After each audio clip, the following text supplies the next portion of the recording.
Hello, everybody. It's good to see you all, and we're back for another three questions with this time with DC Squared, Donna Castle, who is Director of Communications at the ASA. Hello, Donna. Hello.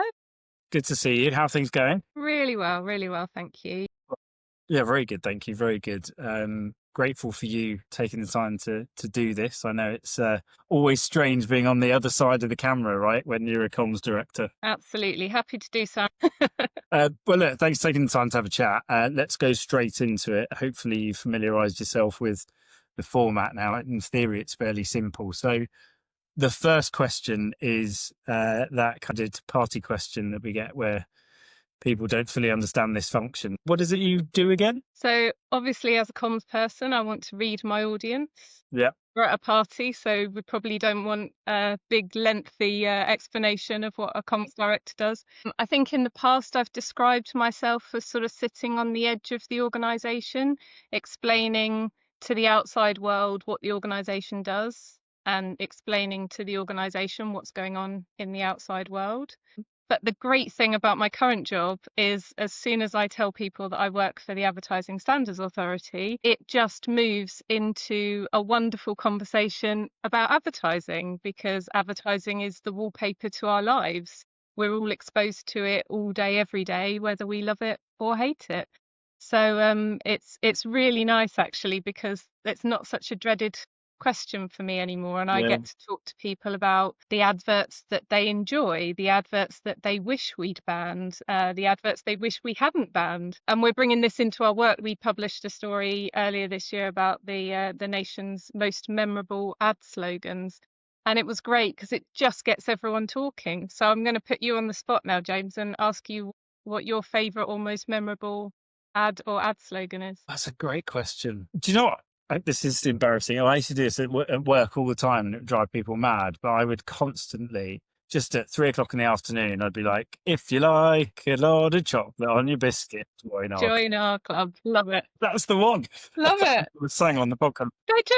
They're just part of our lives, and Yeah. it just becomes part of the conversation, and you just have a really lovely chat. When we were talking about it, I was really disappointed, and I'm showing my age here, that that when hands that do dishes can be as soft as your face with mild green fairy liquid didn't come up.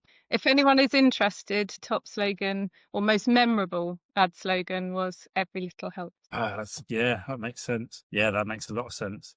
Oh, that's a good one. Yeah. God, supermarkets, eh? Well, second was "Just do it." I was going to say just do it, but then I was like, is that an ad slogan or is that just Nike? Yeah, but you see, that's, and third was "I'm loving it." McDonald's. Really? Which feels like it's quite a recent one, but actually it's probably been around for 15 years or so now. I Yeah. would have thought. Love that. So that's a brilliant answer. So it must be so enjoyable to be in a space that people kind of instantly get, and there is some recognition of what the ASA is and what it does, because that Yeah. helps, I suppose, from a Yeah. concept. Not every job I've had has been like that. So definitely making the most of it. Yeah, exactly. You alluded to the fact that not every job has been like that, and obviously you've had quite a varied career, both in trade association land, but in the wider private sector as well. If you look back over the course of your career, is there a singular piece of advice that you'd give your more junior self? I'm also thinking about the fact that obviously you're heavily involved with the CIPR here, so hopefully Yeah. something Yeah, useful. I think I've been thinking about this, and I think probably something that one of your previous guests has said, so I don't want to be boring, but I think it would definitely be to trust my gut, trust my instincts. And where that has been particularly important for me, I think, is actually in recruitment decisions. And if I look back, there's been a couple of occasions where I've appointed somebody and for whatever reason it hasn't quite worked out as either party had hoped. And if I really think about that, then every time that's happened, there was something. And Some little red flag.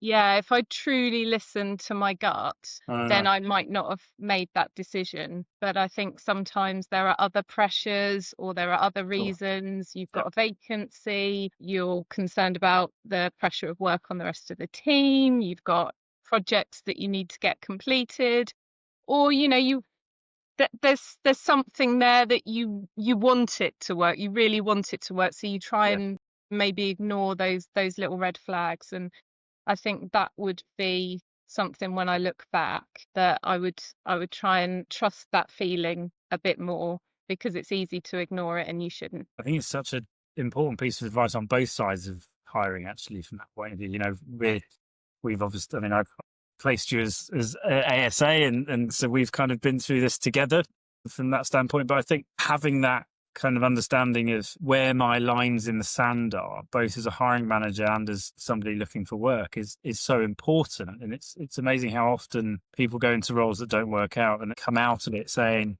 think actually looking back, there were red flags in the interview process that I just kind of ignored because I wanted it or because I thought this person would be great on paper. And it's easily done, I think. It really is, and you can always be wise in hindsight, can't you? So the important thing, I guess, is to try and learn from it and make sure you don't make the same mistake more than once. I don't know what it says about my industry that going with your gut is a genuine thing that I think more people should do, because we try and take all of the risk out of it. But I do think the gut plays such a huge role. As long as you're very clear in what you want and what's important to you, I think you have to then let that take over. Although you do obviously also have to be really careful. I don't know how to phrase this in a better way, not to recruit a team of mini-me's. Yeah. And I'm really conscious of that. I don't want to just recruit people in my own image, because then we won't get the best results. Yeah, I think that's the thing about leadership as well, isn't it? It's looking at yourself in many ways and saying, where are the blind spots? Where are the areas where I'm going to need help? And how can I recruit a team that's going to enhance what I can do and therefore what we can do as an organization? Definitely. Excellent. That's two really good answers. Thank you for that. And putting me on the spot as well. So that was fun. So I think I'm starting to realize that the actual dreaded question is this one.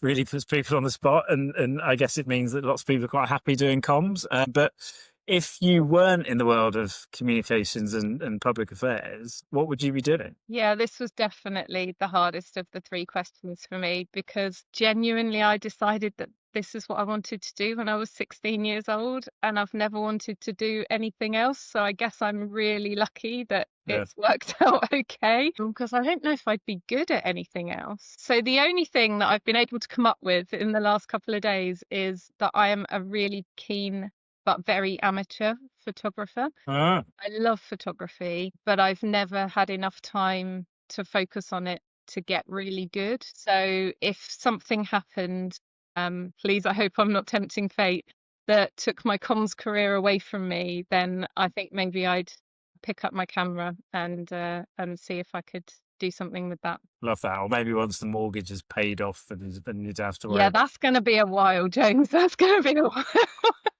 That's the problem, isn't it? It's interesting. There was somebody who posted on LinkedIn through our network the other day she was in comms and she was off for an event in Boston or something through work, and her husband had always wanted to be a photographer. So they'd come up with this idea of, see if you've got 2 weeks taking photos around this part of the US, see if you can sell something for 500 quid in 2 weeks. I think that was a Wow, really cool thing to do. Right? that's really cool. Kind of going, I'm not giving up anything. I'm not giving up my job. I'm just going to have a crack at that. So maybe there's a holiday in the future where you can have a crack at something like that, Donna. That would be fun.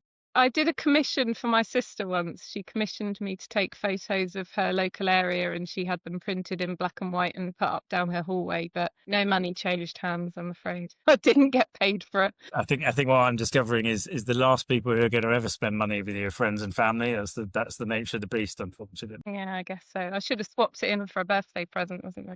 Yeah, absolutely. Well, that's brilliant. Thank you so much for doing that. I know it's never the easiest thing in the world to kind of reflect and talk about yourself on camera. So I'm very grateful for your time. I'm happy to do it. I just hope it helps and people find it interesting. I'm sure they will.